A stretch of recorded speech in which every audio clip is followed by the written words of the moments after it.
Kami idulot sa taong lumilimot,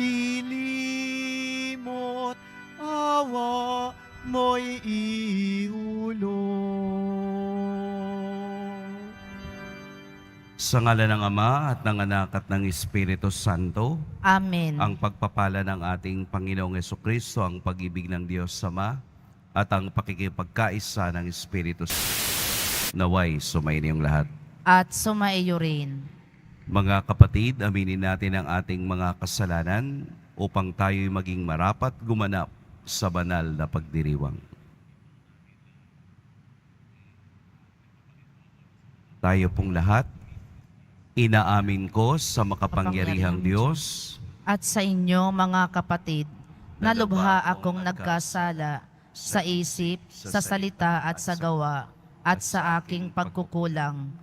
Kaya isinasamo ko sa mahal na Birheng Maria, sa lahat ng mga anghel at mga banal, at sa inyo mga kapatid, na ako'y ipanalangin sa Panginoong ating Diyos.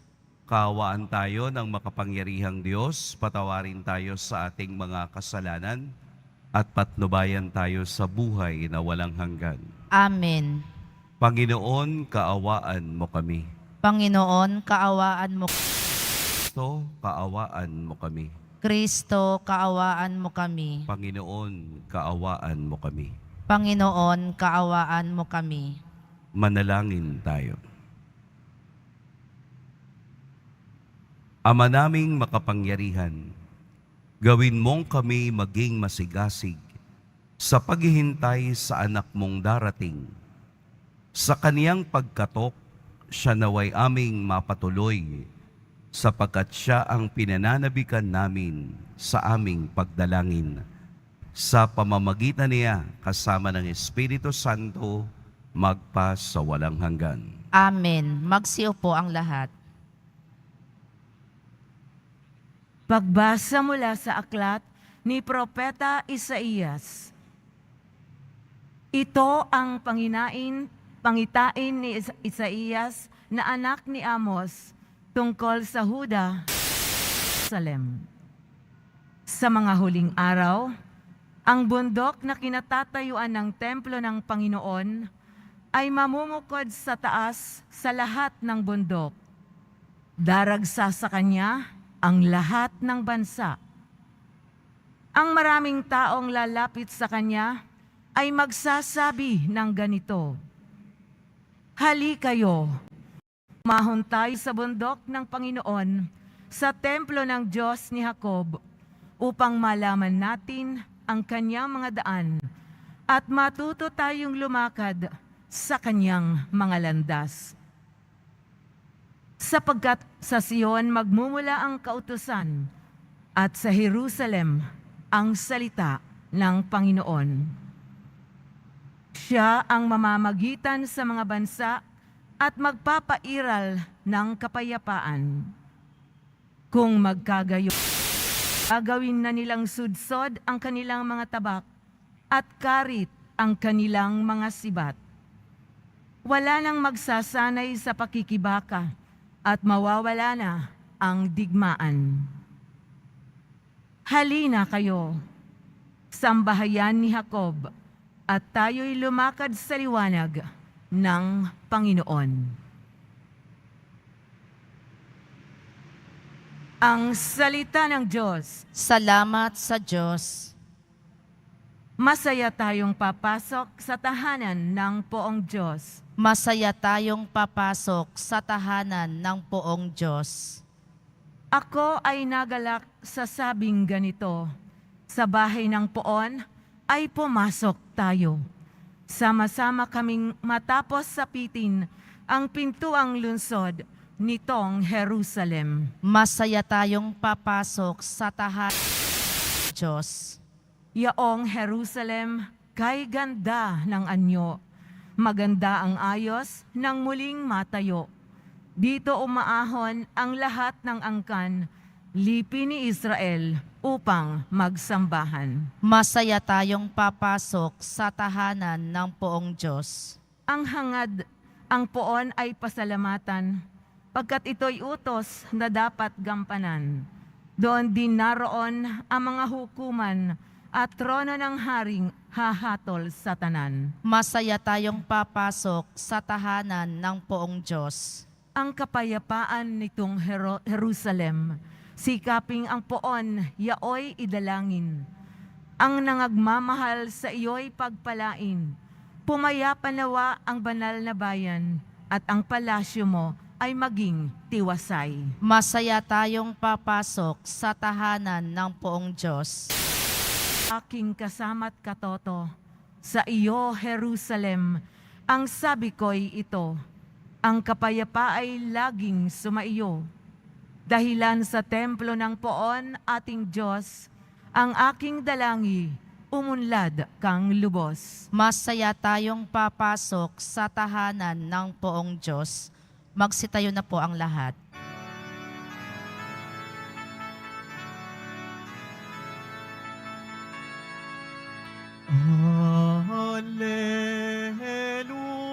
Hallelujah, Hallelujah,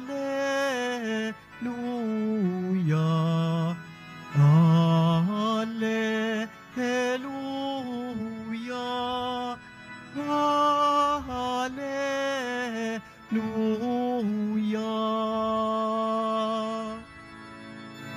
Halina't kami sa Panginoong Diyos namin, manunubos na maningning. Hallelujah,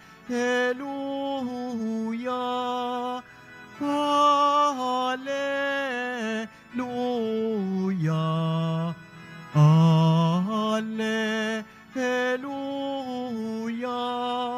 Hallelujah.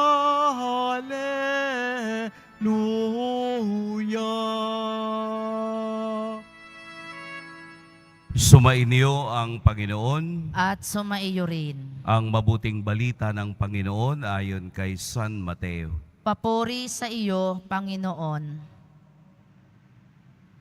Noong panahong iyon, pagpasok ni Jesus sa Capernaum, mapit ang isang kapitang Romano at nakiusap sa kanya. Ginoo, ang alipin ko po'y paralysis.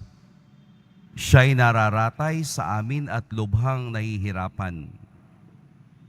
Paroroon ako at pagagalingin siya, sabi ni Jesus.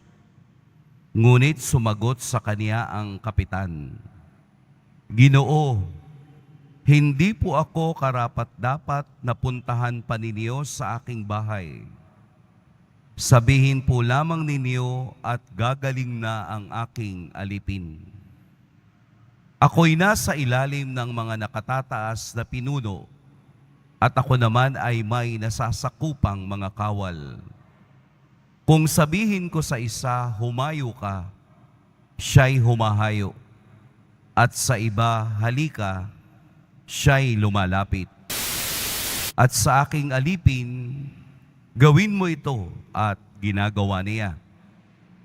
Namangha si Jesus nang marinig ito at sinabi niya sa mga taong sumusunod sa kanya, Sinasabi ko na sa inyo, na hindi ako nakatagpo kahit sa Israel ng ganito kalaking pananalig.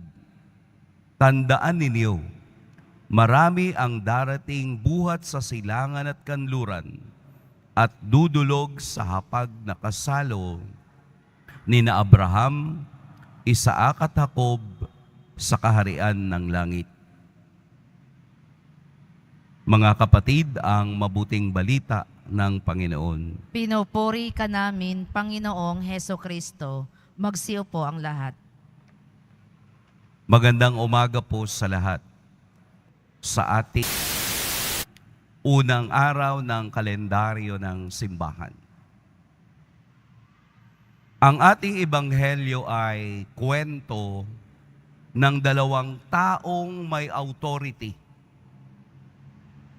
Isang kapitang Romano o Roman centurion na humihingi ng pagpapagaling kay Jesus.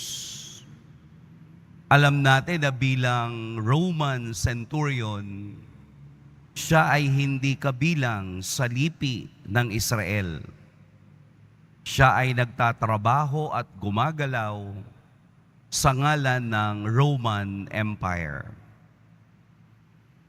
At nang nalaman niyang si Jesus ay nasa Capernaum, siya ay lumapit dito at humingi ng pagpabagaling para sa kanya kung hindi para sa kaniyang alipin. Ngayon, kung ito ay alipin lamang niya, bakit kailangan pa niyang hilinging gumaling? Gayong napakarami namang aliping patuloy na lamang na namamatay.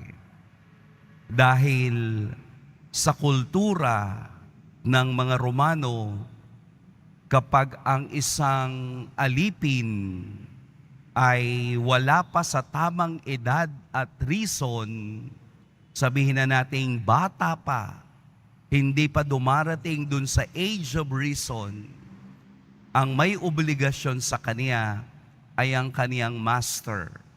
Kaya ganun na lamang ang pangangalaga ng Roman centurion na mapagaling yung batang iyon na kaniyang alipin, under siya ng pangangalaga noong Roman centurion. Kaya kung inyong makikita ang pagtatagpo ng dalawang may authority, ang Roman centurion na nagsabi kay Jesus na ako rin ay taong nasa authority na mayroon ding mataas sa akin at meron din namang mabababang inuutusan ko at sumusunod sila. Gayon din naman ako bilang mayroong sinusunod ay sumusunod din. Alam ng Roman centurion ang kaniyang parang plano at antas ng buhay. If I am a man of authority, I should know to follow.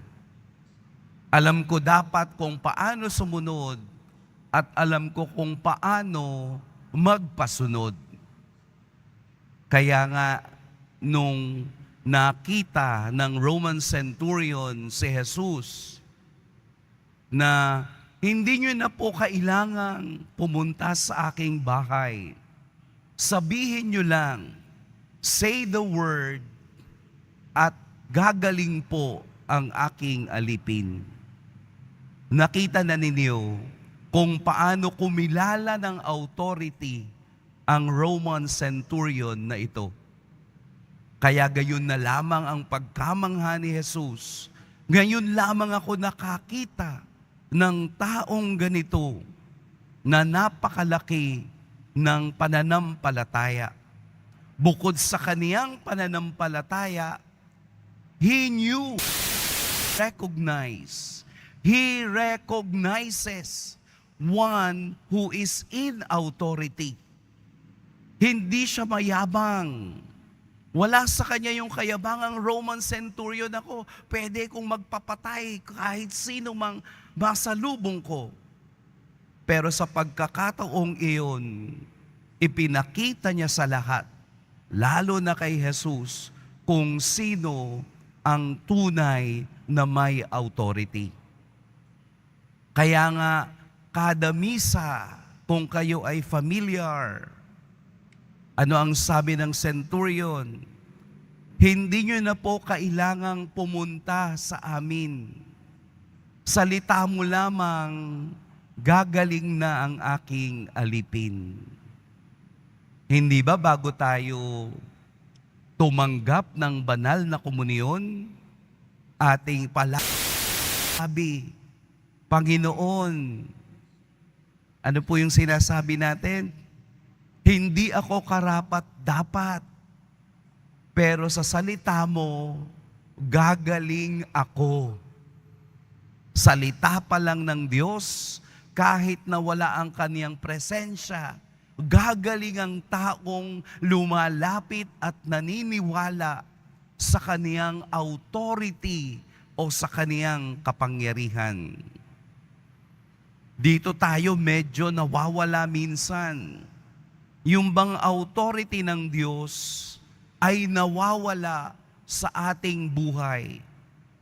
Mas binibigyan natin ng authority ang iba na wala namang kinalaman sa usapin ng pananampalataya at buhay. Atin pong itama isipan katulad ng kaisipan ng Roman centurion. Isang kapitang nasa kapangyarihan pero kumikilala sa kapangyarihan ng Diyos dahil alam niya kung paano sumunod at paanong magpasunod. Minsan, nakakatuwa man, pero anong tawag dyan yung gano'n? Balikat. Kinit balikat sa mga bagay na makikita mo sa tao. Halimbawa, sa paghuhula. Bakit maraming taong lumalapit sa hula? Sino ba ang authority mo sa buhay? Bakit pinapangunahan mo ang Diyos sa plano mo sa buhay? Gumagawa ng mga bato para ikaw ay maging matatag at maging sino sa susunod na panahon. Anong authority ng tao na hulaan ang buhay mo? Yun yung problema. Yun yung marami tayong ganun. Naniniwala ka sa Diyos, pero pag gusto mo tong gawin, tinatanggal mo yung kapangyarihan ng Diyos. Pero pag may kailangan ka, lalapit ka sa kapangyarihan ng Diyos. Pero pag ayaw mo yung nangyayari sa'yo, pupunta ka sa iba, aalisin mo ang kapangyarihan ng Diyos. Di ba? Albularyo. Kaya po tinawag na albularyo yun, galing sa salitang herb. Herbolaryo. Herb.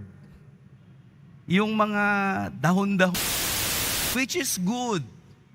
Dahon ng bayabas, inumin mo, which is good. Dahon ng iligo mo, which is good. Herbal. Pero saan na pumunta ang kaisipan natin sa albularyo? Saan na pumunta? Wala na, mas mataas na sa kapangyarihan ng Diyos. Pero nagsisimba tayo. Pero naniniwala tayo sa Diyos. Yun yung tinatanggal natin ang kapangyarihan ng Diyos sa ating buhay. Unahin natin ang Diyos. Ang Diyos ang una at katapusan ng kapangyarihan sa ating buhay. Makikiisa tayo sa plano ng Diyos. Kung gusto kong maging isang matagumpay, sumunod ka sa plano ng Diyos, hindi sa plano ng sinasabi ng iba. Ganon ang kulang sa atin. Ipinapakita ng Roman centurion kung papaanong magpasailalim sa kapangyarihan ng Diyos kahit na ako ay maalam, kahit na ako ay makapangyarihan, meron pa ring taong mas mataas sa akin. Walang iba kung hindi si Jesus ang ating poong Nazareno. Ihiwalay natin ang kaisipan ng hindi nagpapahayag ng kagandahan ng relasyon sa Diyos. Itama. Bigyan natin ng kapangyarihan ng Diyos sa ating buhay para masabi niyang, ngayon lang ako nakakita ng taong may pananampalataya. Hayaan nating ang Diyos ang gumalaw at magsabing, magaling ka na. Noong isang araw, may lola na lumapit sa akin. Father, hinawakan ng aking kamay. Oh, lola, kumusta po? Father, may diabetes ako. Sabi niya. Anong sagot ko? Ako din po. Pareho po tayo. Kaya magdarasal tayong dalawa at ating hihilingin sa Diyos ang kapangyarihan ng paggaling. Kung magtatayo ka ng bahay, hindi ka pupunta sa albularyo. Pupunta ka sa marunong magtayo ng bahay. Kung gusto mong matuto, pupunta ka sa dalubhasa dahil tuturuan ka ng tama. Kung gusto natin ng kaligtasan, pumunta tayo kung may autoridad o kapangyarihan sa ating buhay. Walang iba kung hindi ang Diyos, si Jesus na ating poon. Pagpalain tayo ng poong may kapal. Magsitayo na po ang lahat.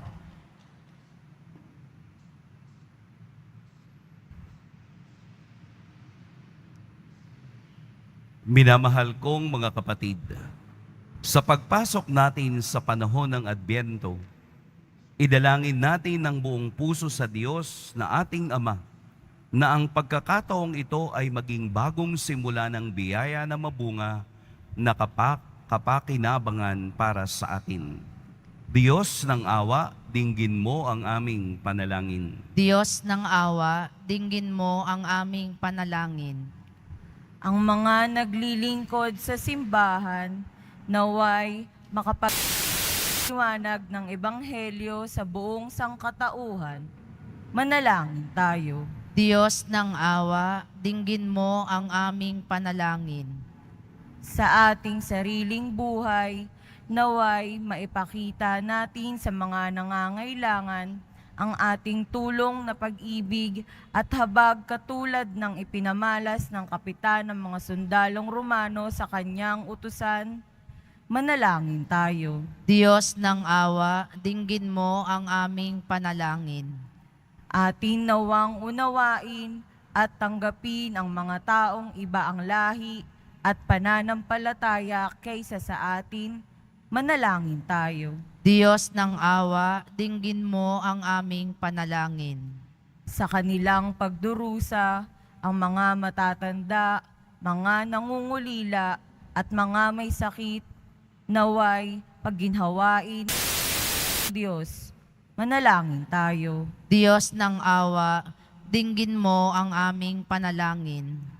Ang mga kapatid nating namayapa na naway makatagpo ang Panginoon na pinanabikan nilang makapiling.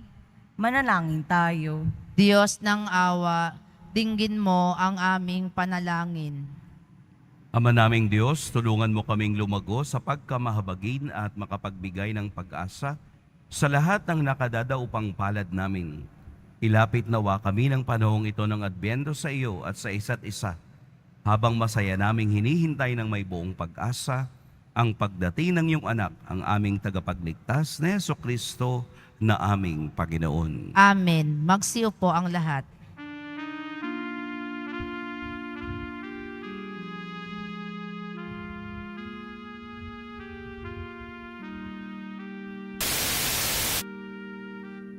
Panginoon, aming handog ang tinapay at alak-alay ng bayang umaasa sa pagdating mo.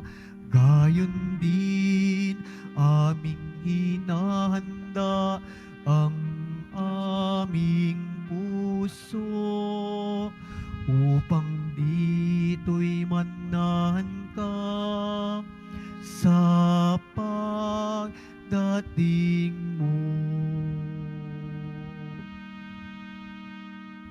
Magsitayo na po ang lahat. Manalangin kayo mga kapatid upang ang paghahain natin ay kalugdan ng Diyos amang makapangyarihan. Tanggapin nawa itong paghahain sa iyong mga kamay, sa kapurihan niya at karangalan, sa ating kapakinabangan at sa buong sambayanan niyang banal. Ama naming lumikha, tanggapin mo ang aming mga alay na ikaw rin ang nagbigay.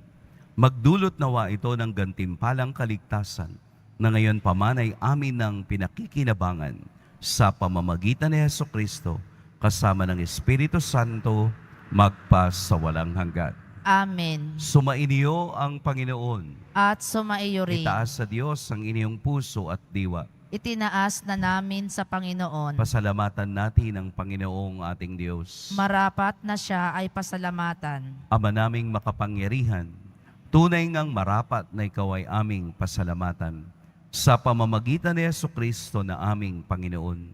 Siya'y isinugo mo upang matupad ang iyong magandang balak para sa lahat. Hindi ni mamuhay ng mahirap upang mapakisamahan niya kaming matapat. Siya'y naging hindi na iba sa amin upang maitampok niya kami sa iyong piling. Sa kaniyang lantarang muling pagdating, ang pakikisama niya'y puspusang magniningning at ang pangako niyang kapanapanabik ay inaasahan naming lubos na makakamit. Kaya kaisa na mga anghel na nagsisiawit ng papuri sa iyo, nang walang humpay sa kalangitan, kami nagbubunyi sa iyong kadakilaan. Santo, Santo, Santo, Panginoong Diyos ng mga hukbo, napupuno ang langit at lupa ng kadakilaan mo, o sana sa kaitaasan. Pinagpala ang naparirito sa ngalan ng Panginoon, o sana sa kaitaasan. Magsiluhod po. Ama naming banal, ikaw ang bukal ng tanang kabanalan. Kaya't sa pamamagitan ni mong banal ang kaloob na ito upang para sa amin maging katawan at dugo ng aming Panginoong Hesukristo.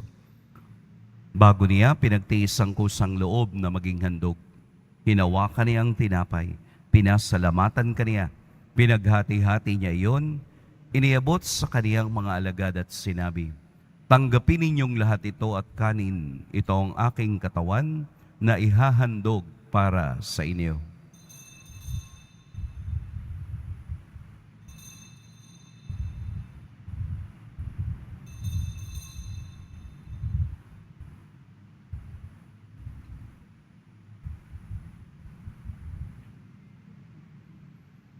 Gayun din naman noong matapos ang hapunan, hinawakan niya ang kalis, muli kaniyang pinasalamatan.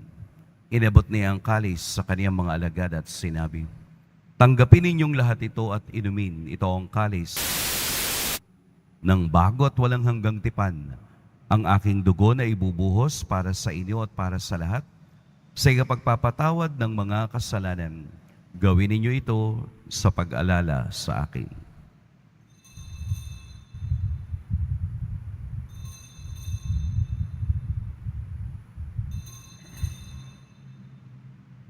Magsitayo na po ang lahat. Ipagbunyi natin ang misteryo ng pananampalataya. Si Kristo'y namatay, si Kristo'y nabuhay, si Kristo'y babalik sa wakas ng panahon. Ama, ginagawa namin ngayon ang pag-alala sa pagkamatay at muling pagkabuhay ng iyong anak. Kaya't iniaalay namin sa iyo ang tinapay na nagbibigay buhay at ang kalis na nagkakaloob ng kaligtasan. Kami nagpapasalamat dahil kami iyong minarapat na tumayo sa harap mo para Isinasamo namin kaming magsasalo-salo sa katawan at dugo ni Kristo ay mabuklod sa pagkakaisa sa pamamagitan ng Espiritu Santo. Ama, lingapin mo ang iyong simbahang laganap sa buong daigdig. Puspusin mo kami sa pag-ibig kay San Francisco na aming Papa at ni Jose na aming Obispo at ng Tanang Kaparian. Alalahanin mo rin ang mga kapatid naming nahimlay nang may pag-asang sila'y muling mabubuhay, gayon din ang lahat ng mga pumanaw. Kaawaan mo sila at patuloyin sa iyong kaliwanagan. Kaawaan mo at pagintapating kaming lahat na makasalo sa iyong buhay na walang wakas.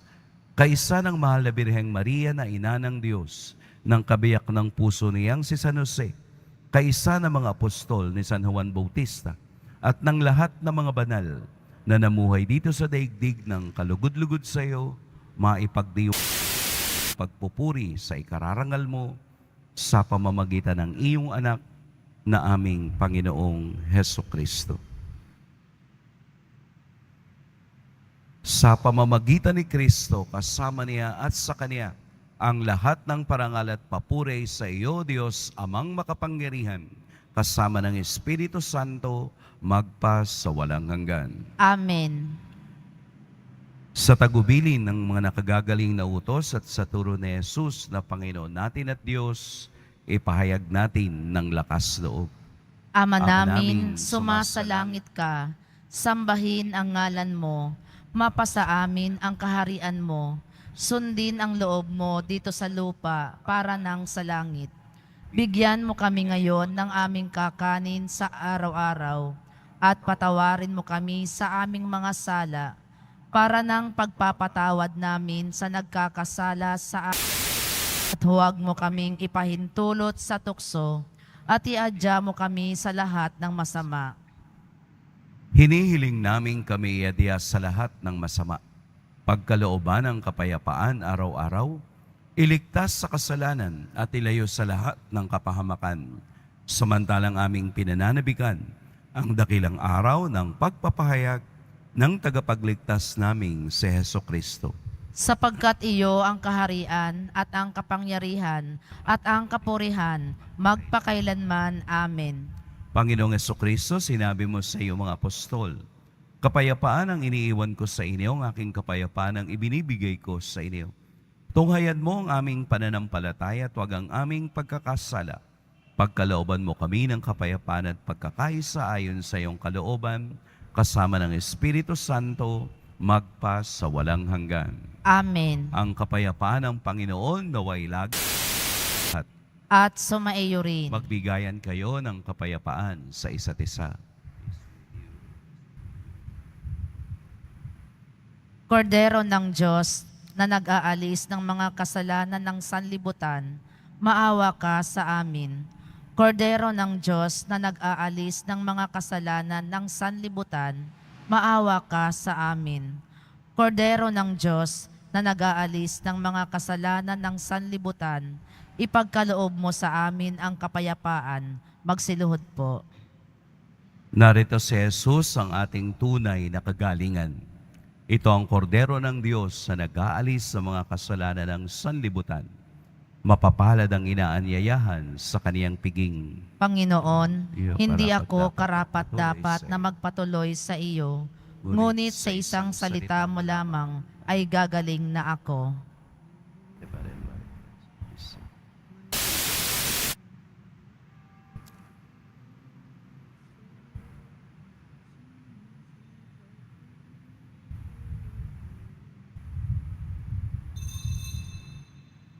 Para sa lahat ng tatanggap ng banal na komunyon, sasagot po tayo ng amin. Pagkasabi ng pari o ng lay minister ng katawan ni Kristo at isubo agad sa bibig bago umalis sa harapan ng pari o lay minister. Sumunod po tayo. Maraming salamat po.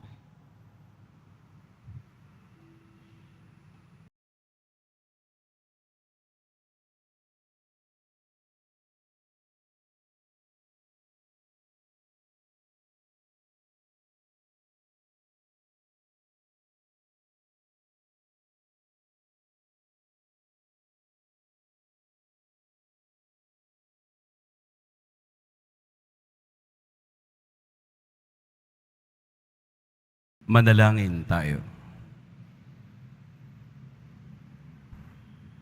Ama naming mapagmahal, mapakinabangan nawa namin ang aming pinagsaluhan upang sa aming paglalakbay dito sa lupang ibabaw, aming mapanaligan ang iyong pagpapalang pang magpakailanman sa pamamagitan ni Heso Kristo, kasama ng Espiritu Santo, lang hanggan. Amen. Sumainyo ang Panginoon. At sumaiyo rin. Yumuko kayo para sa pagbabasbas.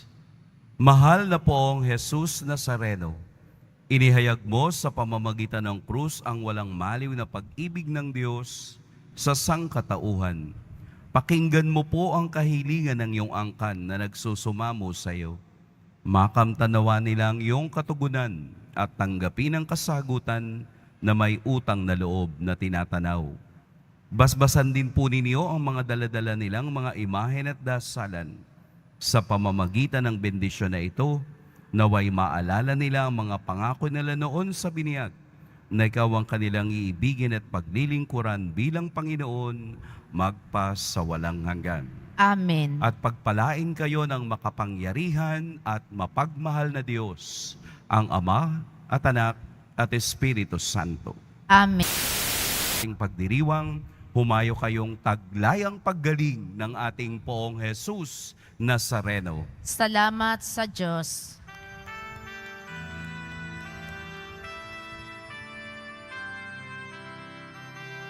Nuestro Padre Jesus Nazareno, sinasamba ka namin, pinipinto ka namin, aral mo ang aming buhay at kaligtasan.